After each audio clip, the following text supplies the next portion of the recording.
My boss threatened to fire me for not signing my project over to him. It's strange, saying it out loud.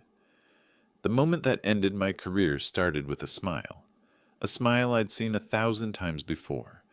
The kind that hides a knife behind a handshake. His name's Richard Hale, VP of Product Development, and until that Thursday morning, I thought I was one of his favorites. He called me into his office just before lunch. The blinds were half closed, sunlight cutting sharp lines across the floor. On his desk, a folder thick and crisp, with my name printed on the tab. I remember the smell of the room, coffee, cologne, and that expensive wood polish the cleaning crew used on executive furniture. "Ethan," he said, leaning back, voice soft, rehearsed, "you've built something extraordinary. The board's impressed. But we need to make things official before we move forward." He slid the folder toward me. Inside were transfer documents, legal ones, stating that Project Helios, the energy optimization software I'd spent 2 years developing, would become a division of Hale Innovations. In simpler terms, I'd lose ownership. Every line of code, every patent, every sleepless night would be his. "Just sign here," he said. "It's a formality." My pen hovered. I remember my pulse beating in my thumb, the faint tremor in my wrist. "Richard, this isn't a formality. You're asking me to give you everything I've built." He smiled again, the knife showing a little this time. "It's all company property, Ethan. You developed it using corporate resources. Legal says this is just cleaning up the paperwork. Once you sign, we can move forward with investors. Big future ahead." "Then why does your name appear as the primary owner?" I asked. He didn't flinch. "Because that's how it needs to be." That line, that exact phrase, stayed with me. That's how it needs to be. When I didn't move, his tone changed. "Listen, Ethan, I'm trying to help you here. Don't make this complicated. Sign it, and you'll have a secure position under me.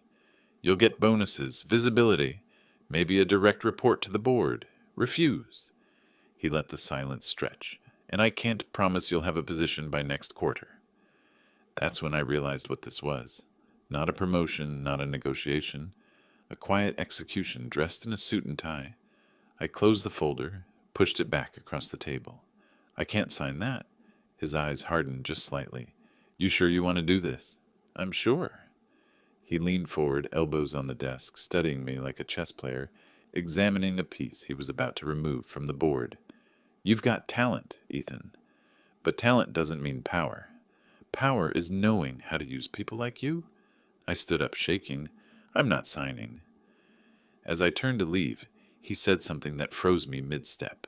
"You'll regret that." There wasn't anger in his voice, just certainty, like someone not stating a fact.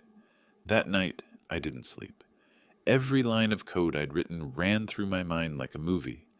2 years of work, 70-hour weeks, missed birthdays, a breakup that still echoed in my apartment. All of it now sitting in a folder on his desk, waiting for a signature that would never come. By morning, the office had changed. People avoided eye contact. My access card failed at the main door, and IT claimed it was a glitch. My project server, gone, reassigned. I got an email from HR asking for clarification regarding ownership of intellectual property related to Project Helios. That was fast.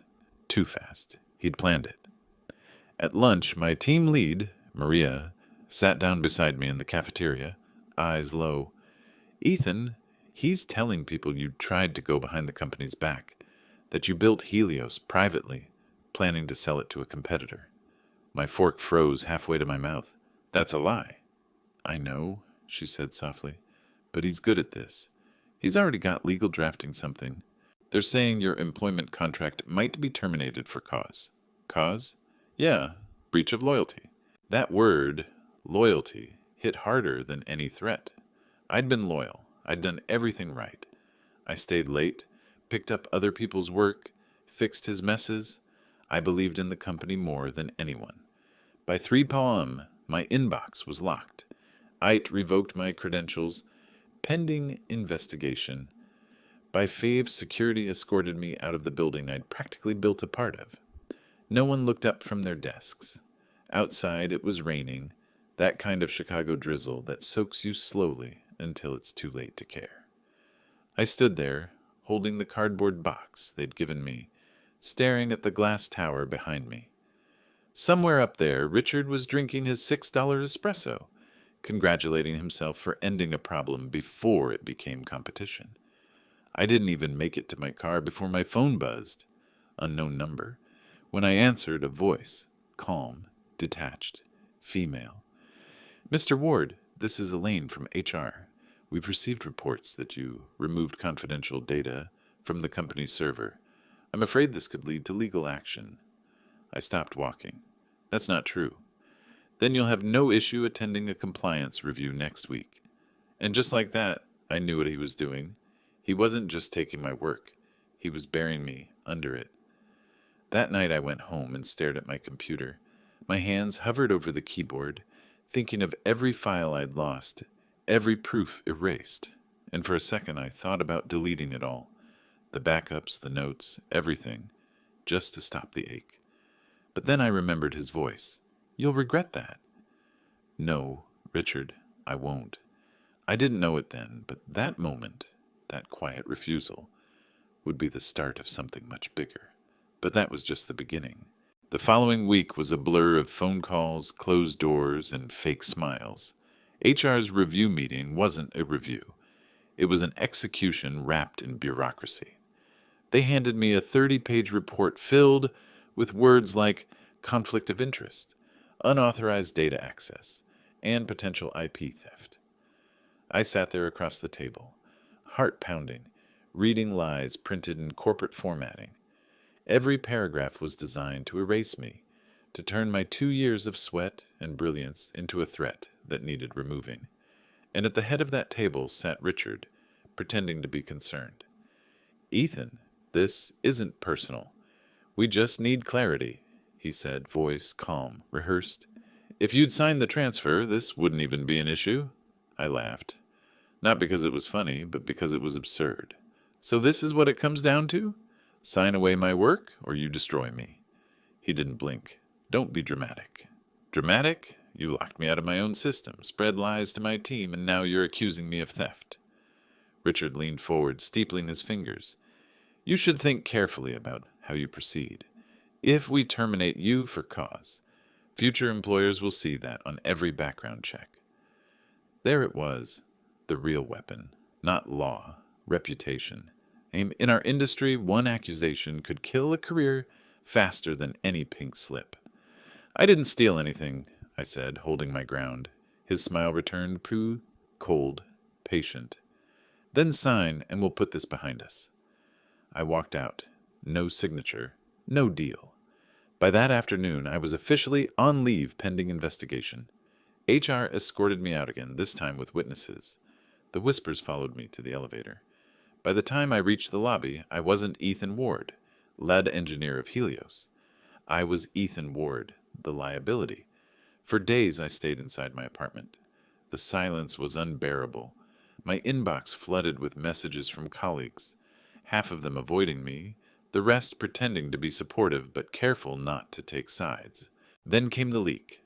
A tech blog published an article about Project Helios, calling it Richard Hale's revolutionary AI-driven energy optimization system. The screenshots, the diagrams, even the tagline, all mine. My words, my designs, my soul, stolen and paraded under his name. I remember staring at my screen, fists clenched so tight my nails cut my palms. There it was, the betrayal made public, irreversible. And under the article, his face, smug, confident, the visionary behind Helios. That night, I drank for the first time in months. Whiskey, cheap and sharp. Every sip burned like guilt. Guilt for letting him do this to me. But then something shifted. I remembered a conversation I'd had with Maria 2 months before the project launch. She'd mentioned that Richard had been quietly moving budgets between departments, routing funds through a shell vendor. Consulting services, she called it. At the time, I hadn't thought much of it. Now it clicked. This wasn't just theft of ideas, it was a web of fraud. The next morning I went digging. I still had a few local backups of Helios. Not the code itself, but system logs, timestamps, internal documentation. Every one of those files had metadata, dates, authorship IDs, version histories, all traceable to my employee credentials. Proof that I, not Richard, had created Helios from the start. And buried in those logs was something else.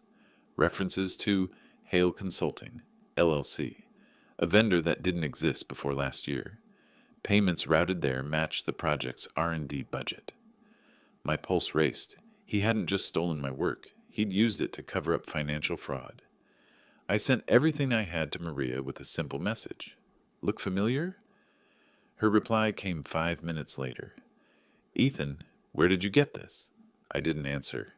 2 days later, I got a text from an unknown number. You're making a mistake. Delete everything before you ruin your life. No name, no signature, just that. I didn't delete it. I made more copies. By the end of the week, I was blacklisted. My LinkedIn connections dropped overnight. Recruiters who'd once begged me to join their startups stopped replying. I knew why. Richard was calling them, whispering poison into their ears. One night, Maria called. Her voice was low, cautious. Ethan, you didn't hear this from me, but Richard's panicking. The board's asking about budget discrepancies. He's blaming you. Says you took data to cover your tracks. I almost laughed. Of course he is. Listen, she continued, they're bringing in external auditors next week. If you have proof, real proof, now's the time to use it. I stared at my monitor, the folders full of evidence I'd collected. My name, the logs, the emails, even a few recorded calls where Richard bragged about handling the paperwork his way. I had everything I needed.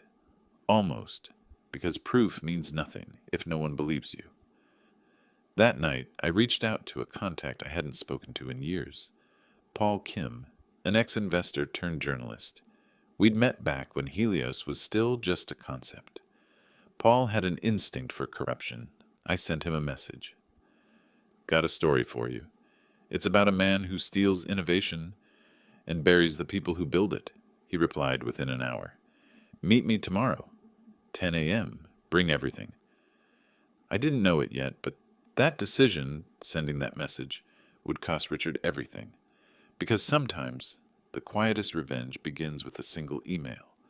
And this time, I wasn't the one being watched. Paul Kim met me in a coffee shop on the west side of town. The kind of place where no one looks twice at two men talking quietly over laptops. He hadn't changed much. Still sharp, still observant, still the kind of man who could smell a lie before it reached the air. He listened as I laid everything out, the timeline, the documents, the redirected payments, the fake consulting firm. When I was done, he didn't speak for a full 30 seconds. He just stared at the screen, scrolling through the evidence. Then he leaned back and exhaled. Jesus, Ethan, this isn't just corporate theft. This is federal fraud. If you're right, Hale's been siphoning money for months. I'm right, I said. My voice didn't even shake. I have every log, every invoice. He built his empire on my code and my silence. Paul's lips curled into a half smile. Then let's make some noise. That's when the plan started. Quiet, deliberate, dangerous. We spent days building a narrative, cross-referencing company reports, tracing every transfer that went to Hale Consulting, LLC. Each one led to an offshore account in the Caymans. Paul had contacts, people who could verify the paper trail without drawing attention. Meanwhile, I stayed off social media, off LinkedIn, off everything. I was a ghost. To Richard, I'd disappeared, the disgraced engineer who'd probably fled out of shame. Let him believe that. I started getting calls from blocked numbers again, the same message, different voices. You're playing with fire, Ethan. You won't win against him. Walk away before this gets ugly. I didn't respond. I recorded them. Then one night, around 2 a.m., I got an email. No subject, no signature. Just one line. You think you're clever, but I know what you're doing. And attached, a photo of me that morning leaving the coffee shop where I'd met Paul. I stared at the image, my stomach twisting. He was watching me. He'd found me. For a second, fear crept in. Real fear. Richard wasn't the kind of man who got his own hands dirty, but he knew people who did. And yet, beneath that fear, something colder burned. Resolve. He wanted me scared. He wanted me silent. I wasn't either. The next morning, I called Paul. He knows, I said. Paul just laughed. Good. That means he's nervous. He was right. A man like Richard only lashes out when he feels the walls closing in. Over the next week, the dominoes started to shift. Paul's article was still in progress. Months of work condensed into a ticking bomb. But in the background, the real damage was already happening. Anonymous tips had reached the auditors. A whistleblower complaint landed on the board's desk. None of them had my name on it. Richard didn't know where the leaks were coming from, only that they existed, and he started slipping. I heard from Maria that he'd fired 2 managers in a single afternoon. He's unraveling, she whispered over the phone, yelling at people, locking himself in his office. HR's terrified. Good, I said, let him sweat. But that was only phase 1. Phase 2 was personal. I dug through every old email, every Slack message, every memo he'd ever sent me. Buried in one thread from 2 years ago was a gem, a direct message where he'd written, "Push the deployment early. I'll move the funding later. They'll never notice." To anyone else, it was nothing, but to an auditor, it was a smoking gun. Proof that he'd been manipulating company budgets long before Helios even went public. I packaged it neatly, along with timestamps and internal IDs, and sent it through an encrypted Dropbox to the auditing firm. No name, no traceable metadata, just the truth. By the following Friday, the company froze Hale's division budget for compliance review. The announcement hit the intranet mid-afternoon, and by evening his name was trending on a private tech forum. Someone had leaked the memo, not me. But I didn't need to. Rumors move faster than evidence. I sat at home that night, watching the storm I'd built finally start to break. The irony wasn't lost on me. Helios was designed to detect energy inefficiencies in systems, to find hidden leaks before they caused collapse. And now it was doing the same thing to its creator's thief. But revenge isn't clean. It's messy, exhausting, and it always costs something. 2 nights later, someone broke into my apartment. Nothing was stolen. Not the laptop, not the drives, not the evidence. Just a message scratched into the wall near my desk. "Stop before you disappear." I called the police, but they couldn't do much. No fingerprints, no witnesses. Just another ghost warning a man who refused to back down. For a moment, I considered quitting, leaving the city, starting over somewhere else. But then I remembered what Paul had said on our first meeting. If you let him bury you, he'll do it to the next one, and the next. That was all I needed. I doubled down. More evidence, more reports, more quiet messages to the right people. And every day, Richard's empire cracked a little more. The investors began asking questions he couldn't answer. The board requested financial statements he couldn't produce. And then finally, the call came. Paul's voice was electric. "Ethan, it's time. The article goes live at midnight. Everything's verified. Fraud, IP theft, intimidation, the works. They can't spin this one." My chest tightened. "Are you sure you're ready for the fallout?" He laughed. "Oh, I'm not worried about me." That night, I didn't sleep. I sat on the floor beside my window, city lights flickering across my apartment. My phone buzzed once. Maria again. "He knows the article's coming. He's in his office. Losing it. Security's there. Be careful." I smiled for the first time in weeks. Not because it was over, but because the man who once told me I'd regret standing up to him was finally realizing what real regret felt like. They thought I was gone. I wasn't. and the world was about to remember my name. The article dropped at 12:01 a.m. sharp. I was awake, sitting in the dark, phone in hand. The headline hit like a thunderclap, the fall of a corporate visionary. Inside the fraud of Richard Hale. Paul didn't hold back. The first paragraph named names. Every shell company, every falsified invoice, every dollar that disappeared under Hale Consulting LLC. The screenshots were irrefutable. My logs, my code, my timestamps. Each one matched against company records, proving beyond argument that Project Helios had been stolen, repackaged, and sold under Richard's name. Within minutes, the story spread. Tech forums exploded. LinkedIn lit up with vague thought leadership posts, pretending to be shocked. Former colleagues I hadn't heard from in months suddenly remembered my number, texting me variations of, "Holy shit, Ethan, this is everywhere." I didn't reply to any of them. Instead, I opened my window and just listened. The city humming in that strange, quiet rhythm it gets before dawn. For the first time in months, my chest didn't feel tight. The silence wasn't heavy anymore. It was clean. By 7 a.m., the company issued a statement. Effective immediately, Richard Hale has been suspended pending investigation. By 9, it was terminated. And by noon, security escorted him out of the same glass doors he'd once made me walk through, box in hand, avoiding the stairs. The same reporters he used to charm now shoved microphones in his face. His smile was gone. His power, gone. His empire, collapsing in real time. Maria called again around midday. She didn't even say hello. Just whispered, "He's done." I didn't gloat. I didn't need to. The truth had already done it for me. But the story didn't end with his fall. That's the mistake people make. They think revenge feels like fireworks. It doesn't. It feels like gravity, like the world finally settling back into balance. A week later, I got a letter from the company's legal department. It wasn't an apology. Corporations don't do apologies. But it was close. They acknowledged my contributions to Project Helios and confirmed that ownership would be returned to me under a new contract. They wanted to avoid prolonged litigation. Translation: they wanted me quiet. I signed. This time the signature was mine. I didn't take the buyout they offered. Instead, I walked away with the one thing Richard could never fake: credibility.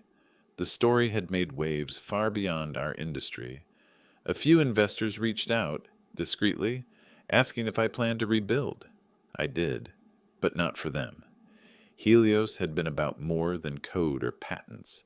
It was about potential, the kind of clean, efficient systems that could save billions in wasted energy. I launched a small startup from my apartment. No big investors, no PR blitz, no suits.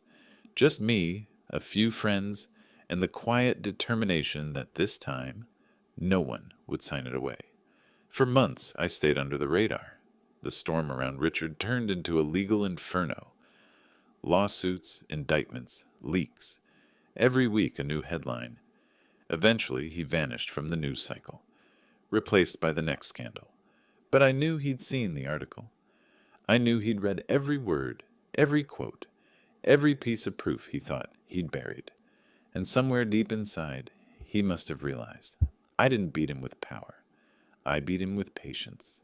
Sometimes revenge isn't about shouting. Sometimes it's about letting silence do the talking. Helios eventually found its way back into the world, under a new name, a new face, a new purpose. We partnered with schools, hospitals, small companies that couldn't afford corporate software but needed efficiency the most. No investors, no politics, just results. One night, months later, Maria dropped by my office, small, messy, filled with cables and coffee mugs instead of marble desks. She looked at me with that half smile that says, "You made it." "I still can't believe it," she said. "You actually took him down." I shook my head. "He took himself down. I just stopped helping him up."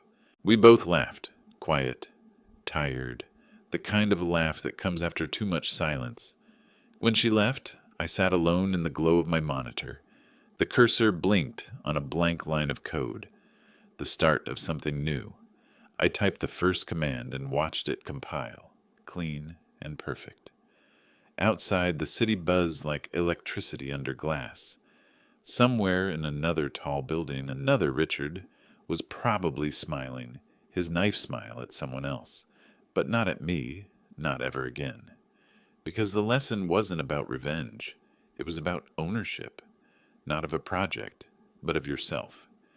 The day I refused to sign, I thought I'd lost everything. Turns out it was the day I stopped giving things away.